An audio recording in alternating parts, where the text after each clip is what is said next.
I started a secret relationship with my husband's father in a moment of weakness. Little did I know it would leave me with nothing. I always believed in fairy tales, the kind of romantic stories where two souls meet unexpectedly and instantly recognize their destiny in each other's eyes. That's exactly what happened when I met Josh. It was at my best friend Lily's wedding. I had nearly skipped the ceremony because of an exhausting week at work, but something told me to go, and I'm forever grateful I did. Josh was standing near the buffet, smiling politely as he spoke to mutual friends. Our eyes locked from across the room, and in that instant, the world around us seemed to blur. Within moments, he made his way toward me, introducing himself confidently yet gently. His laughter came easily, and our conversation flowed effortlessly, lasting until the early hours of the morning. Within weeks, we were inseparable. Our whirlwind romance was everything I'd dreamed of: romantic dates, shared secrets, and endless conversations. One starry night, exactly 1 year later, Josh proposed beneath the glow of the autumn moon. Tears streaming down my cheeks, I said yes without hesitation, certain that my happily ever after was finally beginning. Shortly after our honeymoon, Josh received a fantastic job offer in his hometown, closer to his family. At first, the idea of leaving behind my city life and friends was daunting. But Josh's excitement was contagious, and I quickly warmed to the idea, picturing a perfect small-town life filled with family gatherings and community warmth. We settled into a charming house, the kind I'd dreamed of since childhood, with a porch swing and blooming flower beds. I felt hopeful, excited to build strong relationships with Josh's parents, David and Marie. I hadn't spent much time with them previously, but their initial welcome was warm enough to quiet my lingering fears. Yet, as days passed, Josh's new role demanded more of his time. He worked long hours, leaving me feeling increasingly isolated in an unfamiliar town. My optimism began to falter slightly, though I tried my best to remain positive, hoping the closeness of family would ease the loneliness. To escape my growing sense of isolation, I started spending more time with Josh's parents. Marie, though polite, was often preoccupied with social obligations around town, frequently leaving me alone with David. Unlike Marie, David was always welcoming and made me feel immediately at ease. David was charming, charismatic, and carried a comforting warmth that reminded me of Josh. Our conversations flowed naturally, often deepening into topics I rarely discussed openly. He listened attentively, validating my feelings about loneliness and my struggles adjusting to small-town life. Before long, I found myself looking forward to our daily conversations, finding solace in his presence. At the time, I didn't realize the dangerous emotional territory I was entering, territory from which I might never fully return. Our conversations gradually became more intimate, openly sharing frustrations and dreams that went beyond typical small talk. David expressed his own discontentment with his marriage, describing how he felt emotionally distant from Marie. He admitted he often felt invisible at home, a sentiment that resonated deeply with me. Our emotional connection quickly intensified. I knew it was inappropriate, yet I couldn't deny the comfort and validation I felt in David's company. The line between friendship and something more grew increasingly blurred, though neither of us dared to acknowledge it explicitly. Instead, we continued our secret confessions, each interaction pulling us closer, inch by careful inch, toward a boundary I knew we should never cross. Yet my loneliness made me vulnerable, convincing me that our connection was innocent, harmless. But deep down, I knew I was already walking a dangerous path. One afternoon, while discussing our shared loneliness, David unexpectedly drew me into a comforting embrace. It lasted slightly longer than it should have, leaving us both quiet and uneasy. I felt an electric current pass between us, my heartbeat quickening in confusion and forbidden excitement. That night, guilt kept me awake, battling emotions I wasn't prepared to face. During one of our increasingly frequent private conversations, the tension finally became unbearable. David reached out, gently touching my face.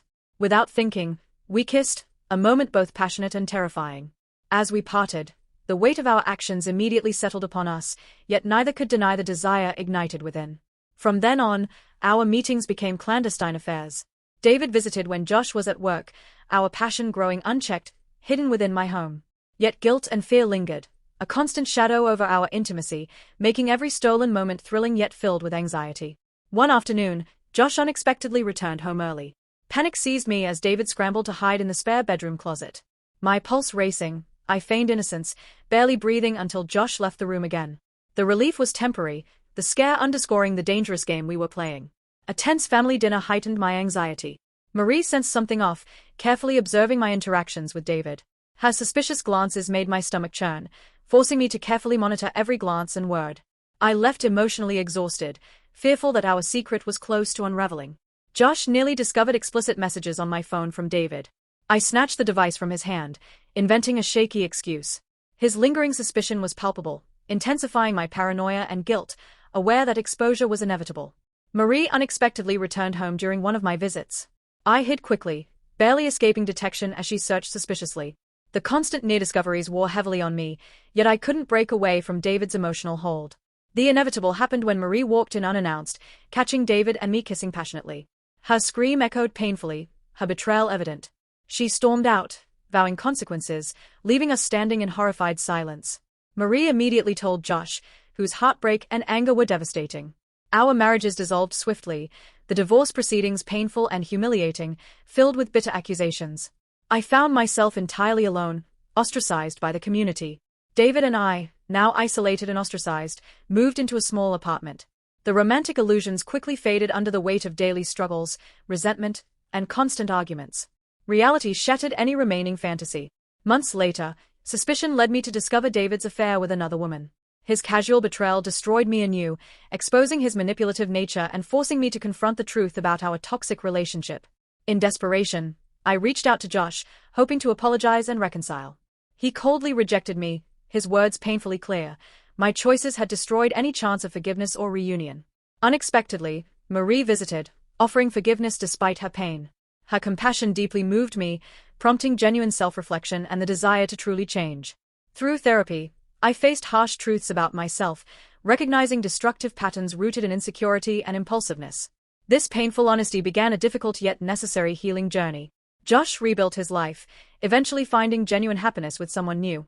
Although bittersweet, his happiness reaffirmed my resolve to grow and change genuinely. I relocated to a new city, determined to start fresh. Building professional success and genuine friendships, I slowly regained confidence and self-worth, learning to live independently. Eventually, I met Daniel, kind, patient, and understanding. With honesty about my past and some initial hesitation, we cultivated a relationship built on trust, transparency, and sincere love. David continued his destructive behaviors, further validating my decision to leave that toxic cycle. His continued decline emphasized the importance of my new direction. I have a lot of regret looking back. I had a comfortable life with Josh and I can never forgive myself for the damage I had caused, but I'm going to look forward with determination. On to the next story. A relationship with my boss turns violent once my partner finds out, and my whole world is crumbling beneath me. My name is Natalie, and from the outside, my life seemed perfect. I had a loving partner, Liam, a supportive and hardworking man, and a bright, kind-hearted son named Charlie. Together, we lived comfortably in a quiet suburb, enjoying weekend outings, movie nights, and occasional family vacations. Life was good, not extravagant, but secure, warm, and filled with genuine happiness. Professionally, I worked diligently at a well-known marketing firm, always striving for more responsibility and recognition. Though content, I couldn't help but harbor ambitions of climbing higher, unaware of the price I'd soon pay for my dreams. When my promotion finally came, it felt like validation for years of late nights and endless projects. I was ecstatic, now the head of my department. Liam celebrated my achievement proudly, taking me out for dinner and boasting to his friends. Charlie hugged me tightly, expressing how proud he was of his successful mother. My boss, Richard, played a crucial role in the promotion. Charismatic, confident, and successful, Richard was known for his ability to identify and cultivate talent.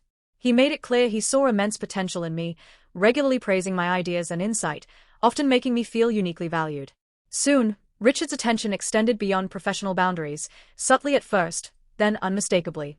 His praise became flattery, his professional advice more personal, and I, intoxicated by success and newfound power, failed to see the warning signs. Late nights at the office became frequent, always accompanied by Richard's charming company. Our professional relationship quickly blurred, as dinners and drinks became commonplace, our discussions turning personal and intimate. One night, after celebrating another successful project, Richard invited me to his penthouse, ostensibly to discuss future opportunities. Under dim lights and with emotions heightened by alcohol and ambition, Richard leaned in to kiss me. I hesitated briefly, my mind flashing to Liam and Charlie, yet ambition and desire overtook reason. I kissed Richard back passionately, sealing my betrayal with a single, impulsive decision, a moment that marked the beginning of a downward spiral I failed to foresee. The affair rapidly intensified. Richard ensured my career trajectory skyrocketed, increasing my salary dramatically, granting bonuses, extravagant gifts, and luxurious vacations. Blinded by greed, ambition, and excitement, I rationalized every deception as necessary, convincing myself it was all for my family's benefit. Yet beneath the excitement lay profound guilt. At home, my interactions with Liam became strained.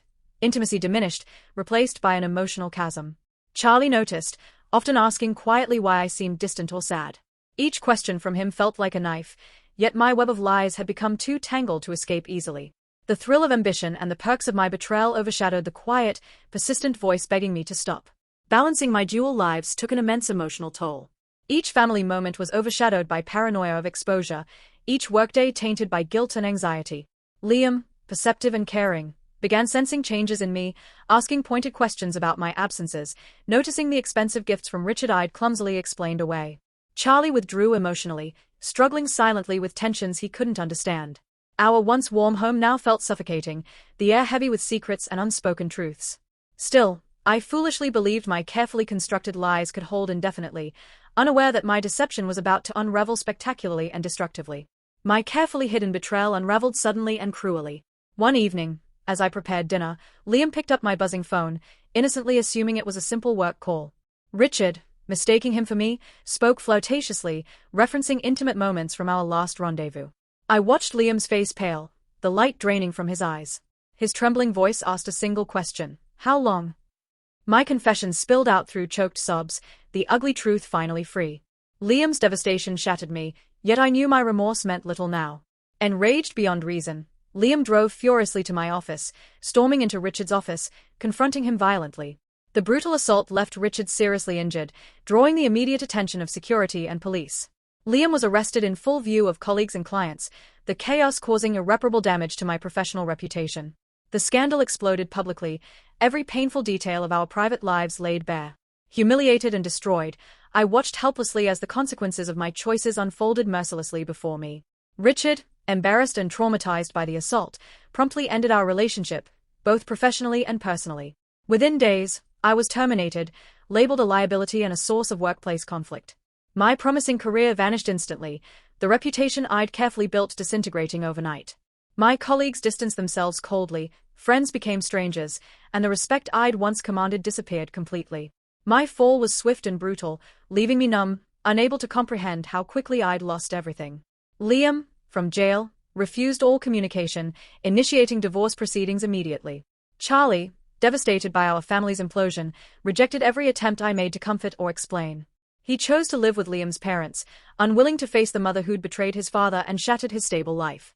My family disintegrated completely, leaving me in empty rooms, haunted by memories of laughter and love, now replaced by silence and unbearable regret.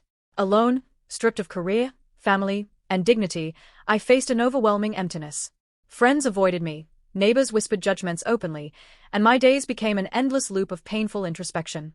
I began therapy, confronting harsh realities about myself, the selfishness, the blind ambition, the moral compromises. The sessions were brutal yet necessary, slowly forcing me to face the truth I'd long ignored. I'd chosen ambition over love, greed over integrity. Now, in this bitter isolation, I had nothing left but regret and the difficult, uncertain path toward rebuilding my shattered self. Driven by desperate loneliness and remorse, I attempted to reconnect with Charlie, hoping to mend even a small fraction of the damage I'd inflicted. My letters and messages went unanswered for weeks until a single, brief reply arrived. "I can't forgive you, Mom." His words cut deeply, reinforcing the permanence of my mistakes and the depth of his pain. My attempts to contact Liam met with silence and firm rejection. His legal team made it clear that all future communication would be solely through attorneys. Realizing the finality, I withdrew, forced to accept the devastating reality that my family was irreversibly shattered. Stripped of status, income, and self-worth, I moved into a cramped apartment far removed from my former comfortable life. Forced to accept a low-paying, menial job to make ends meet, every day became a humbling experience. Co-workers who recognized me whispered openly about my fall from grace, adding humiliation to my daily struggle. Yet, in this harsh new existence, I found small moments of clarity, an appreciation for simplicity and humility I'd long ignored. The quiet evenings alone forced me into deeper introspection, slowly illuminating truths I'd refused to acknowledge in my previous life. Public humiliation became part of my daily reality. We live in a fairly small town and word spread quickly. Grocery stores, coffee shops, every familiar place turned hostile, filled with judgmental whispers and icy stares. My reputation, irrevocably damaged by the scandal, prevented any possibility of normalcy. Once popular and admired, I was now an outcast, ostracized entirely by the community I once belonged to. Yet, I endured quietly, silently absorbing every harsh word, knowing each insult was justified, every judgment earned by my own selfish actions.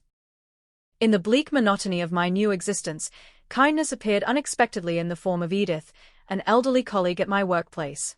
Without judgment, she offered understanding, genuine companionship, and gentle advice during our lunch breaks. Edith's empathy became a lifeline, slowly restoring fragments of my humanity.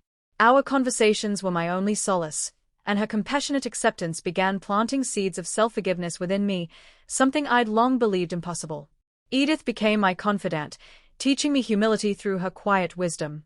Through relentless therapy sessions and countless lonely nights, I confronted the deepest reasons behind my destructive choices. The realization was agonizing. My ambition had never truly been about providing for my family. It had been about feeding my ego and insecurities. My betrayal had stemmed from a place of self-absorption and vanity, masked beneath layers of excuses and justifications. Acknowledging this truth was excruciating, yet freeing. Clarity brought deeper remorse, but also a glimmer of hope that, perhaps, understanding my true self could be the first step toward genuine change. What did you think of these stories? Let me know your thoughts about them in the comments, and thanks for listening.